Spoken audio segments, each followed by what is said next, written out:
Some basic steps of importance when you administer or transfuse a blood unit.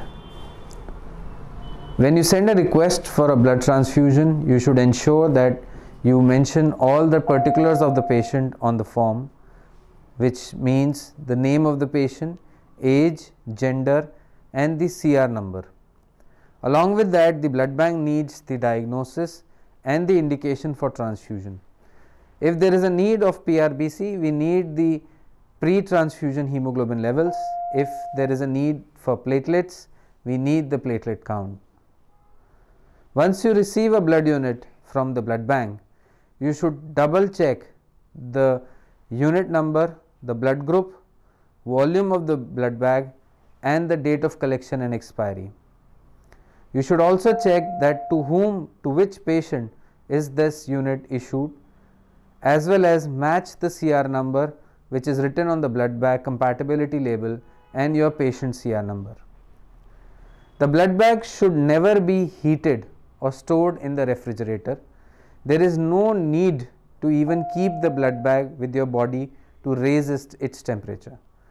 The blood is usually stored between 4 to 8 degrees in blood bank, and by the time you bring that blood unit to your patient bedside, the temperature of the blood bag has already risen to a significant level.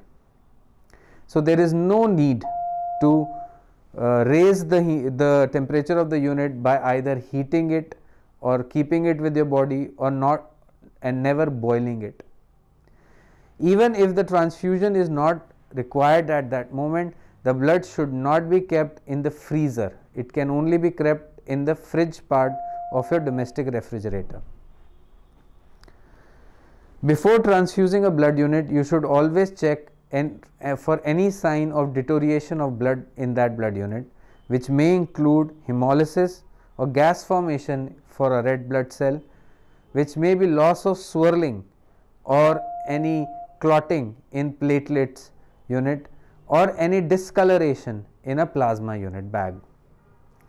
Before transfusion, you should always check the vitals of the patient, take consent for transfusion, and then initiate the process of transfusion with appropriate safety measures. The transfusion should always be started very slowly so that you monitor any possible sign of a transfusion reaction.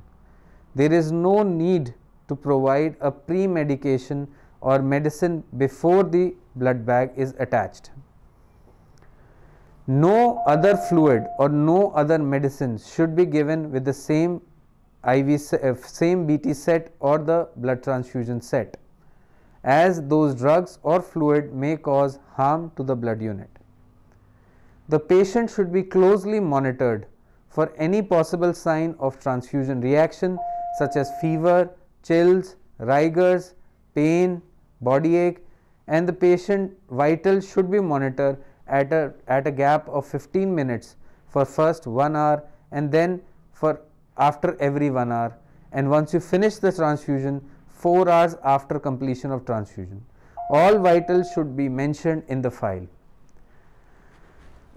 Any blood transfusion should start within 30 minutes of issue of blood from the blood bank and should complete its transfusion within 4 hours.